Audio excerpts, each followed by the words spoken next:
નમસ્કાર, હું છું અંજલિ રાવલ અને તમે જોઈ રહ્યા છો ન્યૂ ભારત ન્યૂઝ. નજર કરીએ આજના ટોપ 25 ન્યૂઝ પર. વન વિભાગના કર્મચારીઓ પર હુમલાના કેસમાં આપના ધારાસભ્ય ચૈતર વસાવાને રાજપીપળા કોર્ટે 7 વર્ષની જેલની સજા ફટકારી. ગુજરાતમાં આગામી દિવસોમાં ગાજવીજ અને તેજ પવન સાથે વરસાદની આગાહી કરવામાં આવી છે. અદાણી મુન્દ્રા એરપોર્ટથી મુંબઈ, ગોવા સહિત 8 શહેરો માટે નિયમિત ફ્લાઇટ સેવા શરૂ થઈ. 1 જુલાઈથી આધાર, HDFC કાર્ડ, LPG સહિત અનેક નાણાકીય નિયમોમાં મોટા ફેરફાર થશે. લખનૌમાં એનિમેશન ટ્રેનિંગ સેન્ટરમાં લાગેલી આગમાં 15 લોકોના મોત નીપજ્યા ત્યારે SIT તપાસ શરૂ છે. કેન્દ્રીય રાજ્યમંત્રી જ્યોર્જ કુરિયને રાજીનામું આપ્યું ત્યારે રાષ્ટ્રપતિએ રાજીનામું મંજૂર કર્યું.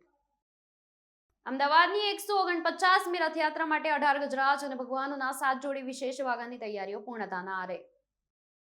ચોમાસાને કારણે ગીર અભયારણ્ય આગામી 4 મહિના માટે પ્રવાસીઓ માટે બંધ કરાયું. સફારી 16 ઓક્ટોબરે ફરી શરૂ થશે.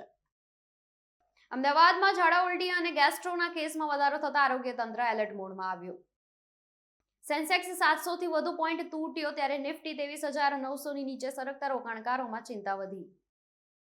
મિડલ ઈસ્ટ સંઘર્ષ વચ્ચે ભારતીય ડિફેન્સ નિકાસ માટે નવા વૈશ્વિક અવસર ઊભા થયા.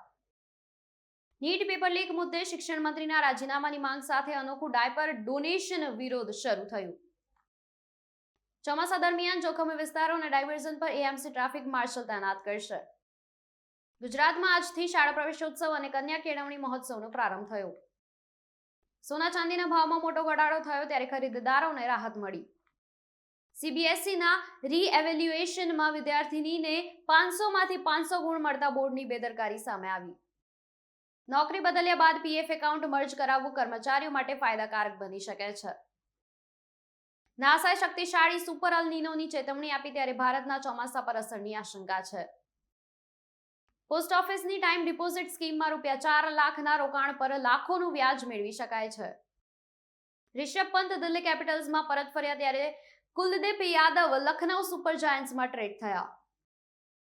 FASTag annual pass express way સહિત તમામ ટોલ રોડ પર માન્ય નહીં હોય ત્યારે મુસાફરોએ નિયમો જાણી લેવા જરૂરી છે. 12 દિવસના વિલંબ બાદ મુંબઈમાં ચોમાસાનું આગમન થયું ત્યારે હવે ગુજરાતમાં વરસાદની રાહ ટૂંકી રહી. ક્રૂડ ઓઇલ સસ્તું થતા પેટ્રોલ ડીઝલના ભાવ ઘટવાની આશા વધી ગઈ છે. ગુજરાતમાં છોકરીઓ માટે ઉચ્ચ શિક્ષણને પ્રોત્સાહન આપતી વિવિધ સરકારી સ્કોલરશિપ યોજનાઓ શરૂ છે. ટાટા મ્યુચ્યુઅલ ફંડે multisector passive FOF NFO launch કર્યું. લાંબા ગાળાના રોકાણ પર ફોકસ સાથે. આવા જ વધુ અપડેટ્સ માટે જોડાયેલા રહો ન્યૂ ભારત ન્યૂઝ સાથે. નમસ્કાર.